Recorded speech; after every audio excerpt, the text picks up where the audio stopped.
श्री शनि अष्टोत्तर शतनामावली। आइए श्रवण करते हैं कर्म फलदाता श्री शनिदेव महाराज के 108 चमत्कारी दिव्य नाम। इन नामों को जो भी भक्त नित्य श्रद्धा और भाव भक्ति से श्रवण करता है उसके जीवन से दुख दरिद्रता एवं दुर्भाग्य का नाश हो जाता है और जीवन में सौभाग्य का उदय होता है और अपार धन धान्य की प्राप्ति होने के साथ साथ में शनिदेव की कुदृष्टि कृपा दृष्टि के रूप में परिवर्तित हो जाती है। शनिदेव महाराज अपनी कृपा का पात्र बना लेते हैं। तो आइए श्री शनि महाराज की कृपा प्राप्त करने के लिए शनिदेव महाराज के इन दिव्य चमत्कारी 108 नामों के लिए श्रवण करते हैं। ओम शनैश्चराय नमः। ओम शांताय नमः। ओम सर्वाभीष्ट प्रदायिने नमः। ओम शरण्याय नमः। ओम वरेण्याय नमः। ओम सर्वेशाय नमः। ओम सौम्याय नमः। ओम सुरवन्द्याय नमः। ओम सुरलोक विहारिणे नमः। ओम सुखासनोपविष्टाय नमः। ओम सुंदराय नमः। ओम घनाय नमः। ओम घनरूपाय नमः। ओम घनाभरणधारिणे नमः। ओम घनसार विलेपाय नमः। ओम खद्योताय नमः। ओम मंदाय नमः। ओम मंदचेष्टाय नमः। ओम महनीय गुणात्मने नमः। ओम मर्त्य पावन पदाय नमः। ओम महेशाय नमः। ओम छायापुत्राय नमः। ओम सर्वाय नमः। ओम सप्ततूणीरधारिणे नमः। ओम चरस्थिरस्वभावाय नमः। ओम अचंचलाय नमः। ओम नीलवर्णाय नमः। ओम नित्याय नमः। ओम नीलांजननिभाय नमः। ओम नीलांबर विभूषणाय नमः। ओम निश्चलाय नमः। ओम वेद्याय नमः। ओम विधिरूपाय नमः। ओम विरोधाधार भूमये नमः। ओम भेदास्पद स्वभावाय नमः। ओम वज्रदेहाय नमः। ओम वैराग्यदाय नमः। ओम वीराय नमः। ओम वीतरोगभयाय नमः। ओम विपत्परम्परेशाय नमः। ओम विश्ववन्द्याय नमः। ओम गृध्नवाहाय नमः। ओम गूढ़ाय नमः। ओम कूर्मांगाय नमः। ओम कुरूपिणे नमः। ओम कुत्सिताय नमः। ओम गुणाढ्याय नमः। ओम गोचराय नमः। ओम अविद्यामूलनाशाय नमः। ओम विद्यास्वरूपिणे नमः। ओम आयुष्यकारणाय नमः। ओम आपधुद्धर्ते नमः। ओम विष्णुभक्ताय नमः। ओम वसिने नमः। ओम विधिधागमवेदिने नमः। ओम विधिस्तुत्याय नमः। ओम वन्द्याय नमः। ओम विरूपाक्षाय नमः। ओम वरिष्ठाय नमः। ओम गरिष्ठाय नमः। ओम वज्रांकुशधराय नमः। ॐ वरदाभयहस्ताय नमः। ॐ वामनाय नमः। ॐ ज्येष्ठापत्नीसमेताय नमः। ॐ श्रेष्ठाय नमः। ॐ मितवासिने नमः। ॐ कष्टौघनाशकर्त्रे नमः। ॐ पुष्टिदाय नमः। ॐ स्तुत्याय नमः। ॐ स्तोत्रगम्याय नमः। ॐ भक्तिवस्याय नमः। ॐ भानवे नमः। ॐ भानुपुत्राय नमः। ॐ भव्याय नमः। ॐ पावनाय नमः। ॐ धनुर्मण्डलसंस्थाय नमः। ॐ धनदाय नमः। ॐ धनुष्मते नमः। ॐ तन्प्रकाशदेहाय नमः। ॐ तामसाय नमः। ॐ अशेषजनवन्द्याय नमः। ॐ विशेषफलदायिने नमः। ॐ वशीकृतजनेशाय नमः। ॐ पशूनां पतये नमः। ॐ खेचराय नमः। ॐ खगेशाय नमः। ॐ घननीलाम्बराय नमः। ॐ काठिन्यमानसाय नमः। ॐ आर्यगणस्तुत्याय नमः। ॐ नीलच्छत्राय नमः। ॐ नित्याय नमः। ॐ निर्गुणाय नमः। ॐ गुणात्मने नमः। ॐ निरामयाय नमः। ॐ निन्द्याय नमः। ॐ वन्दनीयाय नमः। ॐ धीराय नमः। ॐ दिव्यदेहाय नमः। ॐ दीनार्तिहरणाय नमः। ॐ दैत्यनाशकराय नमः। ॐ आर्यजनगण्याय नमः। ॐ क्रूराय नमः। ॐ क्रूरचेष्टाय नमः। ॐ कामक्रोधकराय नमः। ॐ कलत्रपुत्रशत्रुत्वकारणाय नमः। ॐ परिपोषितभक्ताय नमः। ॐ परभीतिहराय नमः। ॐ भक्तसङ्गमनोभीष्टफलदाय नमः। ॐ शनैश्चराय नमः। ॐ शान्ताय नमः।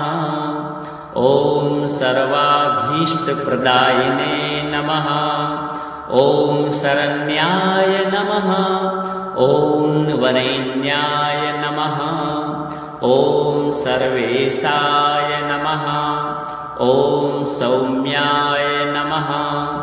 ॐ सुरवन्द्याय नमः। ॐ सुरलोकविहारिणे नमः।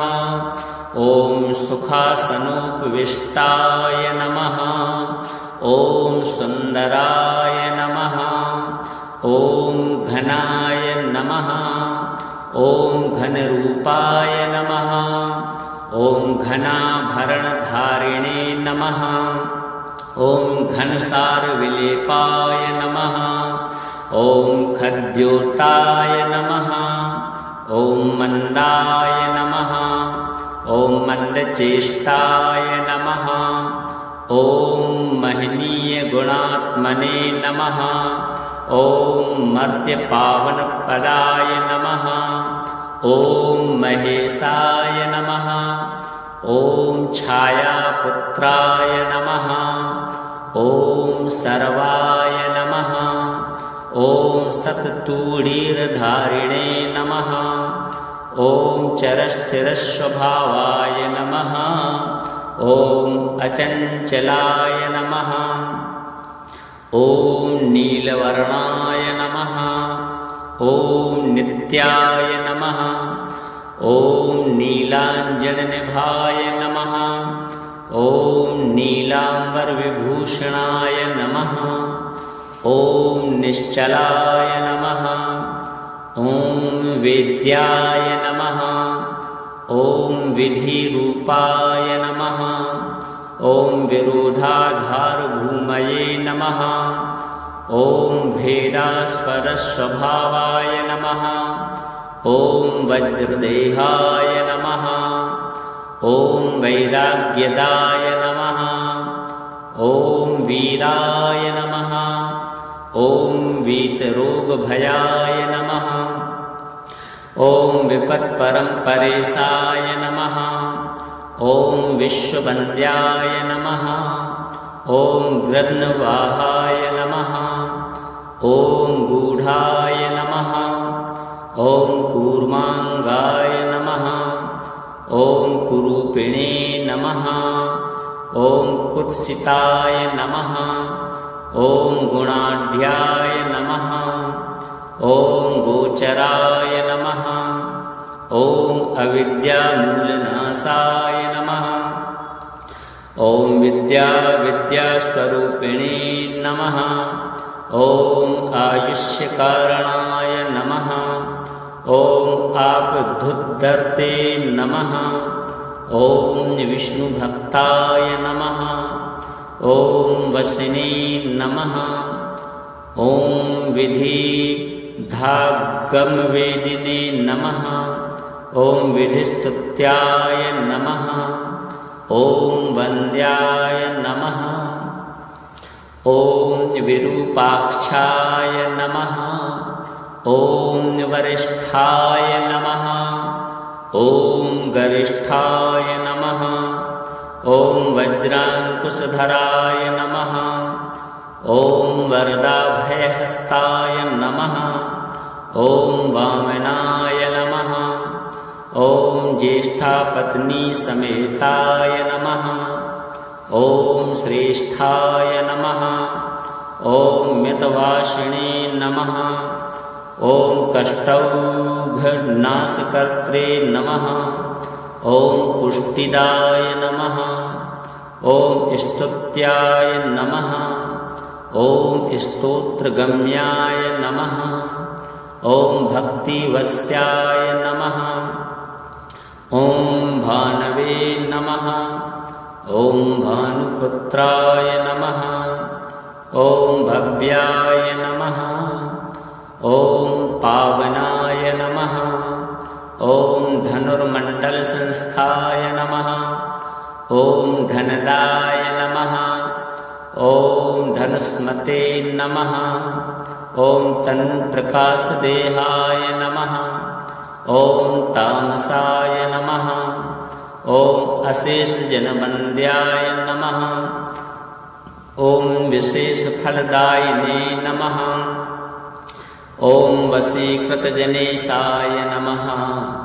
ॐ पशूनां पतये नमः। ॐ खेचराय नमः। ॐ खगेशाय नमः। ॐ घननीलाम्बराय नमः। ॐ काठिन्यमानसाय नमः। ॐ आर्यगणस्तुत्याय नमः। ॐ नीलच्छत्राय नमः। ॐ नित्याय नमः। ॐ निर्गुणाय नमः। ॐ गुणात्मने नमः। ॐ निरामयाय नमः। ॐ निन्द्याय नमः। ॐ वन्दनीयाय नमः। ॐ धीराय नमः। ॐ दिव्यदेहाय नमः। ॐ दीनार्तिहरणाय नमः। ॐ दैत्यनाशकराय नमः। ॐ आर्यजनगण्याय नमः। ॐ क्रूराय नमः। ॐ क्रूरचेष्टाय नमः। ॐ कामक्रोधकराय नमः। ॐ कलत्रपुत्रशत्रुत्वकारणाय नमः। ॐ परिपोषितभक्ताय नमः। ॐ परभीतिहराय नमः। ॐ भक्तसङ्गमनोभीष्टफलदाय नमः। ॐ शनैश्चराय नमः। ॐ शान्ताय सर्वाभीष्टप्रदायिने नमः। ॐ शरण्याय नमः। ॐ वरेण्याय नमः। ॐ सर्वेशाय नमः। ॐ सौम्याय नमः। ॐ सुरवन्द्याय नमः। ॐ सुरलोकविहारिणे नमः। ॐ सुखासनोपविष्टाय नमः। ॐ सुन्दराय नमः। ॐ घनाय नमः। ॐ घनरूपाय नमः। ॐ घनाभरणधारिणे नमः। ॐ घनसारविलेपाय नमः। ॐ खद्योताय नमः। ॐ मन्दाय नमः। ॐ मन्दचेष्टाय नमः।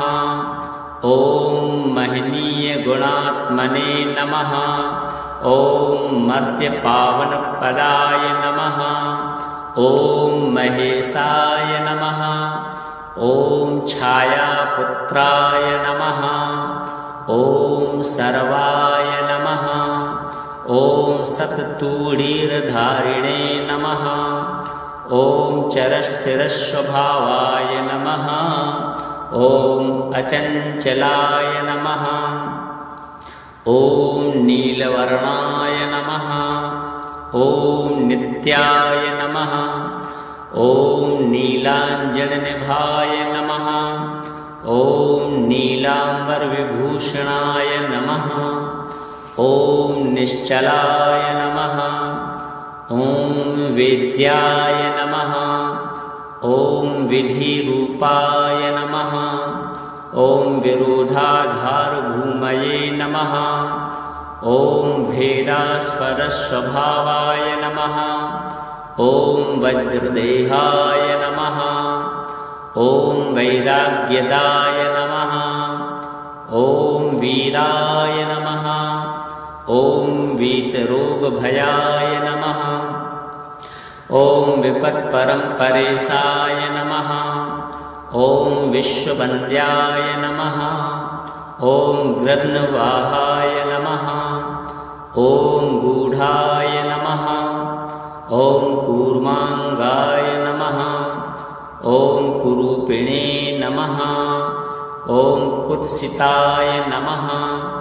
ॐ गुणाढ्याय नमः। ॐ गोचराय नमः। ॐ अविद्यामूलनाशाय नमः। ॐ विद्यास्वरूपिणे नमः। ॐ आयुष्यकारणाय नमः। ॐ आपद्धुद्धर्ते नमः। ॐ विष्णुभक्ताय नमः। ॐ वसिने नमः। ॐ विधिधागमवेदिने नमः। ॐ विधिस्तुत्याय नमः। ॐ वन्द्याय नमः। ॐ विरूपाक्षाय नमः। ॐ वरिष्ठाय नमः। ॐ गरिष्ठाय नमः। ॐ वज्राङ्कुशधराय नमः। ॐ वरदाभयहस्ताय नमः। ॐ वामनाय नमः। ॐ ज्येष्ठापत्नीसमेताय नमः। ॐ श्रेष्ठाय नमः। ॐ मितवासिने नमः। ॐ कष्टौघनाशकर्त्रे नमः। ॐ पुष्टिदाय नमः। ॐ स्तुत्याय नमः। ॐ स्तोत्रगम्याय नमः। ॐ भक्तिवस्याय नमः। ॐ भानवे नमः। ॐ भानुपुत्राय नमः। ॐ भव्याय नमः। ॐ पावनाय नमः। ॐ धनुर्मण्डलसंस्थाय नमः। ॐ धनदाय नमः। ॐ धनुस्मते नमः। ॐ तन्प्रकाशदेहाय नमः।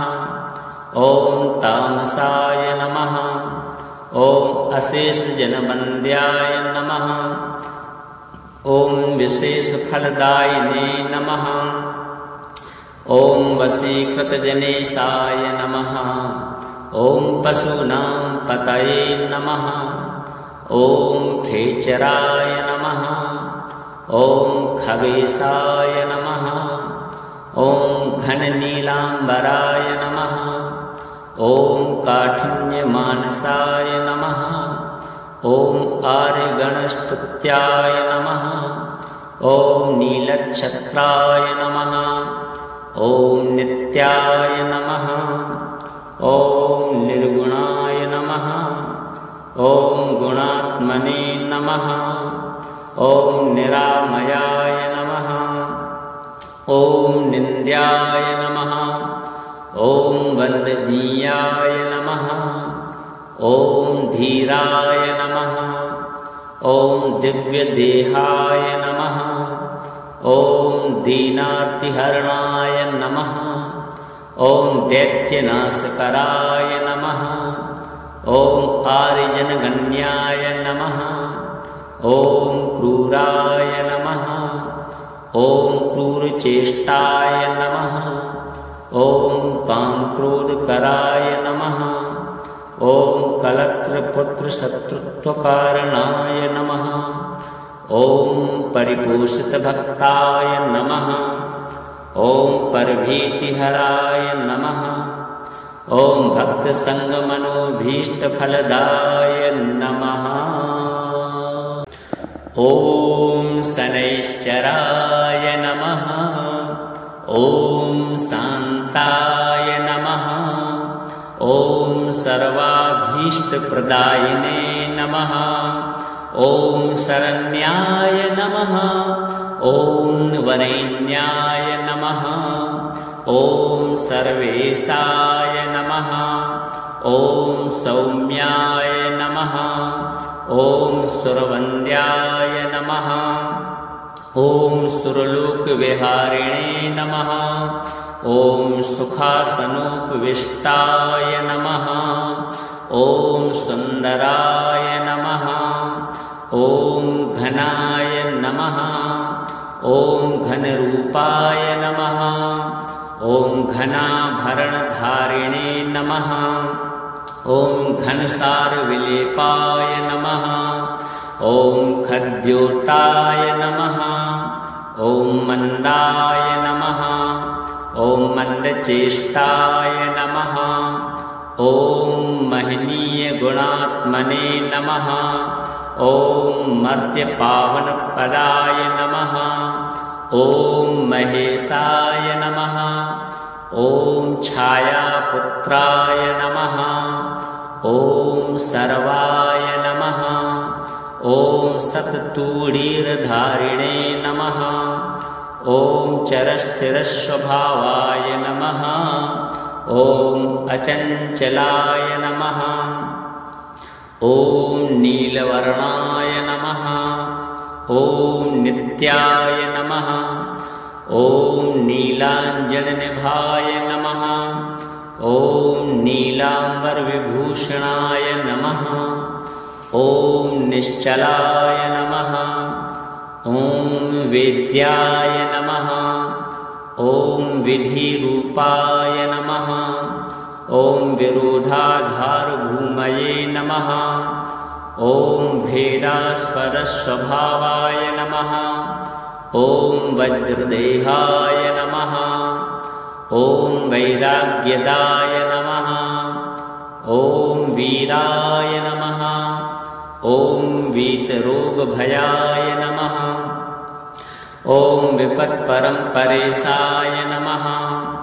ॐ विश्ववन्द्याय नमः। ॐ गृध्नवाहाय नमः। ॐ गूढाय नमः। ॐ कूर्माङ्गाय नमः। ॐ कुरूपिणे नमः।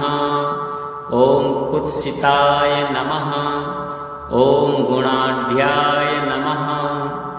ॐ गोचराय नमः। ॐ अविद्यामूलनाशाय नमः। ॐ विद्यास्वरूपिणे नमः। ॐ आयुष्यकारणाय नमः। ओम आपधुद्धर्ते नमः। ओम विष्णुभक्ताय नमः। ओम वसिने नमः। ओम विधि धागमवेदिने नमः। ओम विधिस्तुत्याय नमः। ओम वन्द्याय नमः। ओम विरूपाक्षाय नमः। ओम वरिष्ठाय नमः। ओम गरिष्ठाय नमः। ओम वज्रांकुशधराय नमः। ओम वरदाभयहस्ताय नमः। ओम वामनाय नमः। ओम ज्येष्ठापत्नी समेताय नमः। ओम श्रेष्ठाय नमः। ओम मितवासिने नमः। ओम कष्टौघनाशकर्त्रे नमः। ओम पुष्टिदाय नमः।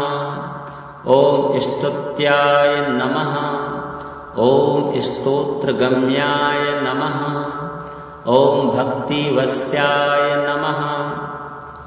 ओम भानवे नमः। ओम भानुपुत्राय नमः। ओम भव्याय नमः। ओम पावनाय नमः। ओम धनुर्मंडल संस्थाय नमः। ओम धनदाय नमः। ओम धनुस्मते नमः। ओम तनुप्रकाश देहाय नमः। ओम तामसाय नमः। ओम अशेष जनवन्द्याय नमः। ओम विशेष फलदायिने नमः। ओम वशीकृतजनेशाय नमः। ओम पशूनां पतये नमः। ओम खेचराय नमः। ओम खगेशाय नमः। ओम घननीलांबराय नमः। ओम काठिन्यमानसाय नमः। ओम आर्यगणस्तुत्याय नमः। ओम नीलच्छत्राय नमः। ओम नित्याय नमः। ओम निर्गुणाय नमः। ओम गुणात्मने नमः। ओम निरामयाय नमः। ओम निन्द्याय नमः। ओम वन्दनीयाय नमः। ओम धीराय नमः। ओम दिव्यदेहाय नमः। ओम दीनार्तिहरणाय नमः। ओम दैत्यनाशकराय नमः। ओम आर्यजनगण्याय नमः। ओम क्रूराय नमः। ओम क्रूरचेष्टाय नमः। ओम कामक्रोधकराय नमः। ओम कलत्रपुत्र शत्रुत्वकारणाय नमः। ओम परिपोषितभक्ताय नमः। ओम परभीतिहराय नमः। ओम भक्तसंगमनोभीष्टफलदाय नमः।